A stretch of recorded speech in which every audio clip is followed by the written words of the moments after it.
Masuk sih, sudah sore. Pamali orang hamil masih di luar rumah menjelang maghrib seperti ini. Rupanya ibu mertuaku sedang memperhatikanku dari ambang pintu rumahnya. Aku yang sedang bersiap membakar daun kering di samping rumah hanya mengangguk, lalu menginjak beberapa helai daun yang sudah terbakar agar api tak meluas ke daun kering yang lain. Sebenarnya aku sudah hafal betul dengan larangan itu, tapi rasanya tanggung jika dedaunan itu hanya disapu tanpa dibakar, karena sudah pasti nanti malam akan kembali berserakan tertiup angin. Dengan langkah gontai aku masuk ke dalam rumahku yang bersebelahan dengan rumah ibu mertua. Ku tatap jalan setapak di depan rumah yang menjalar panjang menuju pusat kampung, sembari mengusap perutku yang semakin membesar di usia kandungan yang menginjak 8 bulan. Dengan harapan Mas Herman suamiku segera muncul dari kejauhan. Biasanya Mas Herman sudah pulang bekerja sejak jam 5 sore, tapi saat ini jarum jam sudah menunjukkan hampir setengah 6 sore namun dia belum juga kembali. Sebenarnya bukan tanpa alasan aku menunggunya sejak tadi, tapi entah kenapa sejak pagi pikiranku terus membayangkan bakso Pade Ali yang ada di pusat kampung. Mungkin ini yang dinamakan ngidam, karena baru kali ini aku menginginkan sesuatu sampai terbawa mimpi seperti ini. Kalau saja aku tidak ketiduran tadi, pasti aku sudah berangkat sejak sore. Aku bergumam sembari membuang nafas kesal. Kupikir tadi Mas Herman akan segera pulang, jadi aku lebih memilih menyapu halaman dibanding pergi membeli bakso. Aku kembali mengintip dari celah gorden berharap Mas Herman segera datang, namun ternyata nihil. Ku tatap jarum jam yang kini sudah menunjukkan pukul 6 kurang 15 menit. Itu tandanya tinggal 15 menit lagi menuju azan maghrib. Waktu yang sangat sensitif bagi ibu hamil, terutama di desa ini. Aku menyebutnya desa 1000 Pamali, karena memang di kampung ini masih sangat banyak pantangan apalagi untuk wanita terutama ibu hamil sepertiku. Keinginanku untuk menyantap bakso Pade Ali sudah semakin tak terbendung lagi, hingga muncul keberanian di otakku untuk melanggar satu pantangan ini. Kebetulan sepeda ontel milik Mas Herman tadi bawa kerja dan tergeletak di samping rumah.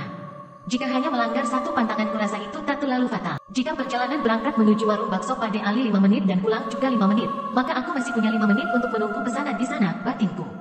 Aku langsung mengambil uang, lalu keluar rumah dengan sangat hati-hati agar ibu tak curiga. Tapi aku harus memastikan jika ibu mertuaku tak melihat aksiku. Sebenarnya hati kecilku merasa takut, tapi keinginanku mengalahkan rasa takut itu. Jika aku menunggu Mas Herman pulang, sudah pasti warung bakso Pade Ali sudah tutup. Tak lupa kuucap bismillah dan berdoa meminta perlindungan pada Yang Maha Kuasa berharap tak ada apapun yang menghambat perjalananku. Kukayuh perlahan sepeda tua yang sebenarnya sudah tak layak pakai itu, menyusuri jalan setapak menuju pusat kampung. Ya, rumahku dan ibu mertua memang jauh dari pemukiman penduduk lain. Kami hanya tinggal berdua di kebun peninggalan almarhum bapak, tepatnya di ujung desa. Untuk menuju pusat kampung, aku harus melewati perkebunan sawit tanpa satupun rumah penduduk. Hal itulah yang membuatku takut. Namun ada satu hal lagi yang membuatku lebih takut, yaitu rumah kosong yang sebentar lagi akan kulewati. Sebenarnya rumah kosong itu menurutku tak terlalu angker, hanya saja cerita orang-oranglah yang membuat rumah kosong itu terkesan mistis dan menakutkan. Aku memang baru beberapa kali melewati rumah kosong itu karena aku termasuk penduduk baru di kampung ini. Ya, baru 2 bulan aku tinggal di sini. Tapi aku sering mendengar cerita orang-orang tentang rumah tersebut. Hatiku semakin berdebar kala sepeda yang kukayuh semakin mendekati rumah kosong itu. Bulu kudukku terasa berdiri saat aku benar-benar berada di depan rumah itu. Suasana pun terasa lebih dingin. Hingga tak terasa aku mengayuh sepedaku dengan begitu kencang. Krek, sial. Hal yang sangat kutakutkan benar-benar terjadi. Rantai sepeda itu terputus karena aku terlalu kuat mengayuh. Lebih sialnya kenapa harus di depan rumah kosong ini. Aku terpaksa turun dari sepeda dengan jantung yang semakin berdetak tak karuan. Kulihat rantai itu sudah tak berada di jalurnya. Sedangkan aku tak punya banyak waktu untuk membenarkan kembali rantai itu. Dengan segala pertimbangan, akhirnya aku memutuskan untuk menaruh sepeda itu di pinggir jalan. Akan menguras banyak waktu dan tenaga jika aku harus menuntunnya hingga ke warung bakso Pade Ali. Apalagi jika melihat langit yang semakin gelap, ditambah dengan cuaca mendung, membuat jalan yang kulewati semakin gelap. Aku berusaha untuk menahan diri agar tak menoleh ke arah rumah kosong itu. Tapi entah kenapa leher ini seakan tak sejalan dengan pikiran. Tanpa sadar kini aku sudah menatap rumah yang hanya berjarak beberapa meter saja dari tempatku berdiri.